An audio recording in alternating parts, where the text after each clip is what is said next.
பஞ்சாப் சட்டப்பேரவை தேர்தல் நெருங்கி வரும் நிலையில் பாஜக மாநிலங்களவை உறுப்பினர் ராகவ் சத்தா பிரதமர் மோடியை சந்தித்தது அரசியல் வட்டாரத்தில் பரபரப்பை ஏற்படுத்தியுள்ளது.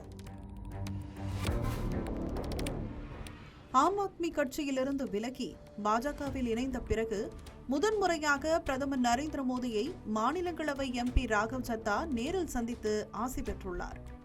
டெல்லியில் நடைபெற்ற இந்த சந்திப்பை தொடர்ந்து விரிவான மற்றும் பயனுள்ள சந்திப்பு, பிரதமரின் வழிகாட்டுதலால் பயனடைந்தேன் என ராகவ் சத்தா தனது சமூக வலைதள பதிவில் தெரிவித்துள்ளார்.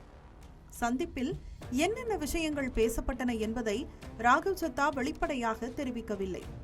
எனினும் பஞ்சாபின் தற்போதைய அரசியல் நிலவரம் உள்ளிட்ட விவகாரங்கள் குறித்து ஆலோசிக்கப்பட்டதாக தகவல்கள் வெளியாகியுள்ளன. இதனால் பஞ்சாபில் பாஜகவின் தேர்தல் பணிகளில் ராகவ் சத்தாவுக்கு முக்கிய பொறுப்பு வழங்கப்படலாம் என்ற எதிர்பார்ப்பு உருவாகியுள்ளது.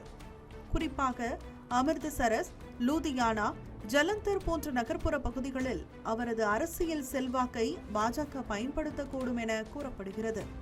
பஞ்சாபில் தேர்தல் நெருங்கும் நிலையில் அரசியல் களத்தில் அடுத்தடுத்த திருப்பங்கள் ஏற்படுவது மக்களிடையே பரபரப்பை ஏற்படுத்தியுள்ளது. தமிழ் ஜனம் சேனலை சப்ஸ்கிரைப் பண்ணாம பார்த்துட்டு இருந்தீங்கன்னா மறக்காம சப்ஸ்கிரைப் பண்ணிடுங்க.